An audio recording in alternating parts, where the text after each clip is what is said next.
అమరవీరుల దినోత్సవం సందర్భంగా జీడిమెట్ల పోలీస్ స్టేషన్లో రక్తదాన శిబిరం. పోలీస్ అమరవీరుల దినోత్సవం సందర్భంగా మానవతా భావాన్ని ప్రతిబింబిస్తూ జీడిమెట్ల పోలీస్ స్టేషన్ ఆవరణలో రక్తదాన శిబిరాన్ని ఘనంగా నిర్వహించారు. తలసేమియా వ్యాధితో బాధపడుతున్న చిన్నారుల ప్రాణాలను కాపాడే లక్ష్యంతో జీడిమెట్ల సిఐ గడ్డం మల్లేష్ ఆధ్వర్యంలో ఈ శిబిరం ఏర్పాటు చేశారు.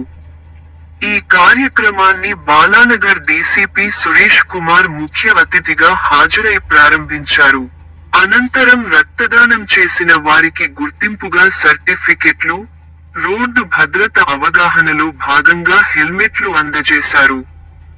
ఈ రక్తదాన శిబిరంలో సుమారు 400 మంది జీడిమెట్ల పోలీస్ స్టేషన్ పరిధిలోని వివిధ కాలనీలు, బస్తీలు, అలాగే పారిశ్రామిక వాడలోని పలు పరిశ్రమల ఉద్యోగులు చేస్తున్న వారు పాల్గొని రక్తదానం చేశారు.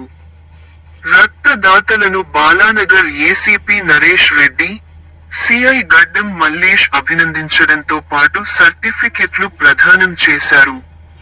ఈ కార్యక్రమంలో జీడిమెట్ల పోలీస్ స్టేషన్లో విధులు నిర్వర్తిస్తున్న ఎస్ఐలు, కానిస్టేబుళ్లు, ఇతర సిబ్బంది కూడా రక్తదానంలో పాల్గొన్నారు.